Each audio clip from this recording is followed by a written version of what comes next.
Hello student, welcome to my YouTube channel excellent success group. तो student, आज हम discuss करेंगे क्लास 6 में चैप्टर 3 संख्याओं के साथ खेलना, प्रश्नावली 3.5।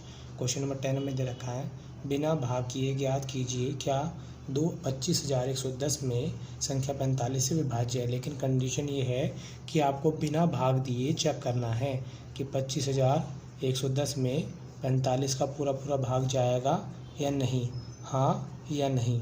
सिर्फ इन दो में हमें एक आंसर देना है, ठीक है।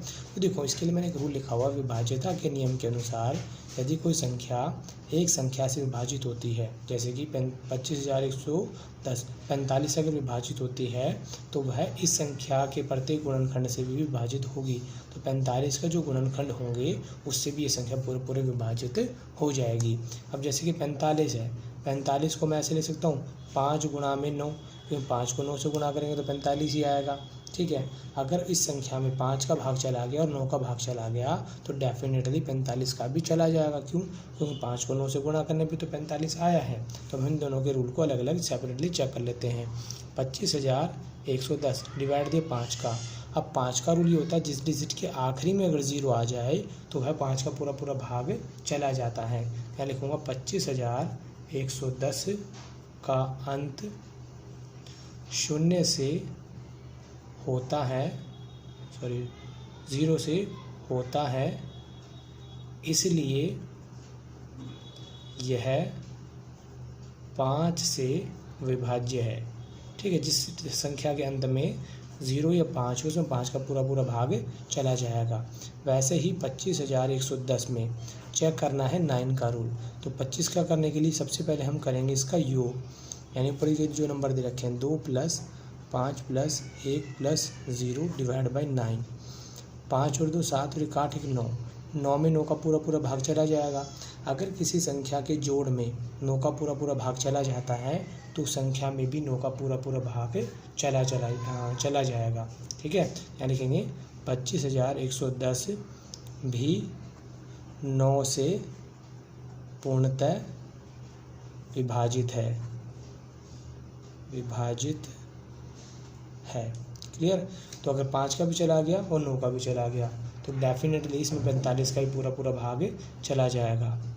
अतः 25,110 विभाज्य होगी 45 से। क्यों? क्योंकि इसके जो गुणनखंड है 5 और 9 उन दोनों का भाग चला गया तो 45 का भी चला जाएगा। क्लियर? ये हमारा क्वेश्चन नंबर 10 यहाँ पे कंप्लीट होता है। क्वेश्चन नंबर 11 बोला गया, संख्या 18 2 और 3 दोनों से विभाज्य, यानी 18 में 2 का भी भाग चला जाता है, 3 का भी चला जाता है।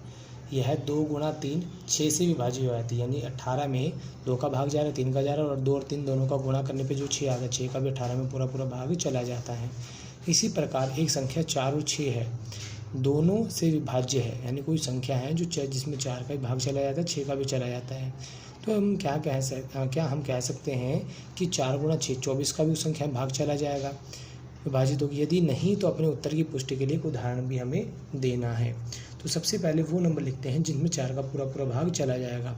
4 से पूर्णतः विभाजित संख्या, यानी वो संख्या जिसमें 4 का पूरा भाग जाता है।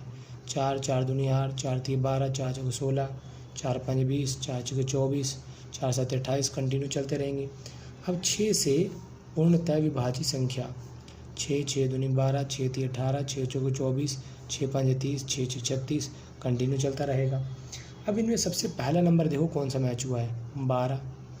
12 एक ऐसी संख्या है, दोनों में आ रही है, मतलब इसमें 4 का भी भाग चला जाएगा और 6 का भी भाग चला जाएगा, ठीक है। यानी कि वे संख्या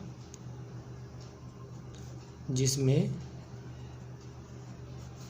4 और 6 दोनों का भाग चला जाएगा। तो सबसे पहला नंबर तो 12 है। 12 के बाद अगला नंबर कौन आता है? 24 आता है। तो देखा जाए तो 12 पहले नंबर मैच होगा ना, उसी की टेबल चलती है। 12 दूनी 24, 12 3 36, 12 4 48, ऐसे कंटिन्यू चलती रहती है। तो हम इसका सबसे पहले वाला नंबर ही लेते हैं, 12 लेते हैं, ठीक है। अब 12 में मैंने भाग दिया 4 का, कितना आया 3। 12 में ही मैंने भाग दिया किसका? 6 का। कितना आया? 2 आया। 12 में 4 का ही भाग चला गया और 6 का भी चला गया।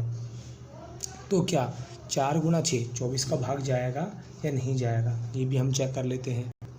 अब मैं 24 में भाग देता हूँ, 12 में भाग देता हूँ दोनों का गुणा, यानी 24 का भाग दूंगा तो मेरा आंसर आ जाएगा 1/2 ही आ जाएगा। अगर आएगा तो 0.5 आएगा, डेसिमल में आएगा, कंप्लीट नंबर नहीं आएगा। ठीक है, तो यानी कि 12 में तो 24 का भाग जा ही नहीं सकता। क्लियर? तो यहाँ पे तो आंसर हो गया नहीं, पॉसिबल नहीं ऐसा। अब 24 लोगे, 24 में तो 24 का भाग चला जाएगा। आपको वो कंडीशन रखनी है जिसके अंदर आपको एक भी जगह पे अगर ऐसी कंडीशन मिल रही है कि भाग नहीं जा रहा तो वही लेनी है, क्योंकि जो ट्रू स्टेटमेंट होती है, सत्य बात होती है, उसको आप जैसे मर्जी एग्जांपल लेके सॉल्व कर लो, वो हमेशा सच रहती है। और फॉल्स स्टेटमेंट कहीं पर सच होती है, कहीं पर फॉल्स होती है। जैसे 12 लिया तो यहाँ पे नहीं भाग गया, 24 लिया तो भाग चला जाता। तो आपको ऐसी कंडीशन लेके चलनी है कि भाग न जाए। ठीक है, अगर सत्य स्टेटमेंट होगी तो कहीं भी भाग चला जाएगा, असत्य होगी तो कहीं जाएगा और कहीं नहीं जाएगा। जैसे कि मैंने 24 लिया, 24 में तो 24 का भाग चला जाएगा। वहीं पे अगला नंबर जिसका 36 है, 36 पर ट्राई करके देखा, जैसे कि 4 का भाग दिया 9 आया, 36 में 6 का भाग दिया 6 36 आया। अब 36 में भाग दिया 24 का, जाएगा ही नहीं भाग, पूरा नहीं जाएगा, डेसिमल में जाएगा, पूरा भाग नहीं जाएगा। क्लियर? तो यानी कि 4 और 6 ऐसा ज़रूरी नहीं है कि अगर 4 और 6 का किसी संख्या में भाग जा रहा है तो उन दोनों के गुणा का भी भाग जाएगा। क्लियर? तो यहाँ मैंने लिख दिया कुछ संख्याएं तो विभाज्य होगी लेकिन कुछ नहीं। जैसे कि यहाँ पे मैंने कुछ नहीं वाला लिया, 24 लेता तो 4 का भाग दिया चला गया, 24 में 6 का भाग दिया चला गया, 6 24, और 24 में 24 का भाग दिया चला गया। ठीक है, तो यहाँ पे तो आंसर हाँ आ गया, इन दोनों में ना आया तो कहीं पे भाग जाएगा, कहीं पे भाग नहीं जाएगा। क्लियर? ये हमारा क्वेश्चन नंबर 11 यहाँ पे कंप्लीट होता है। अब डिस्कस करेंगे क्वेश्चन नंबर 12 को। मैं 4 भिन्न भिन्न अभाज्य गुणनखंडों वाली सबसे छोटी संख्या हूँ, तो आप मुझे बता सकते हैं कि मैं कौन हूँ। तो सबसे पहले मैं ये पता होना चाहिए कि अभाज्य संख्या होती क्या है। अभाज्य संख्या वे संख्याएँ होती हैं जिसमें या तो खुद का भाग जाता है या एक का भाग जाता है। जैसे शुरुआत होती है 2 से, 2 3 5 7 11 13 17 कंटिन्यू चलता रहता है, उन्हें बोलते हैं अभाज्य संख्या। ठीक है, हमें सबसे छोटा अभाज्य संख्याओं का गुणनखंडों वाली संख्या बतानी है। 4 अलग अलग नंबरों से जो बनने वाली संख्या है। क्या लिखता हूँ मैं? सबसे छोटी 4 अलग अलग अभाज्य संख्याओं से बनी, अभाज्य संख्याओं से बनी संख्या। 4 अलग अलग नंबर, सबसे छोटे नंबर, तो सबसे छोटा 2 है, उससे बड़ा 3, उससे बड़ा 5, उससे बड़ा 7। इनसे छोटा और कोई नंबर हो ही नहीं सकता अलग अलग। लेकिन इनको गुणा किया, 3 दूनी 6, 6 5 30, 30 को 7 से गुणा करेंगे कितना आ जाएगा? 210। यानी वो सबसे छोटा नंबर कौन होगा? 210 होगा, जिसके अभाज्य गुणनखंड सबसे छोटे नंबर होंगे, चारों अलग अलग होंगी। इसी के साथ हमारा क्वेश्चन नंबर 12 यहाँ पे कंप्लीट होता है।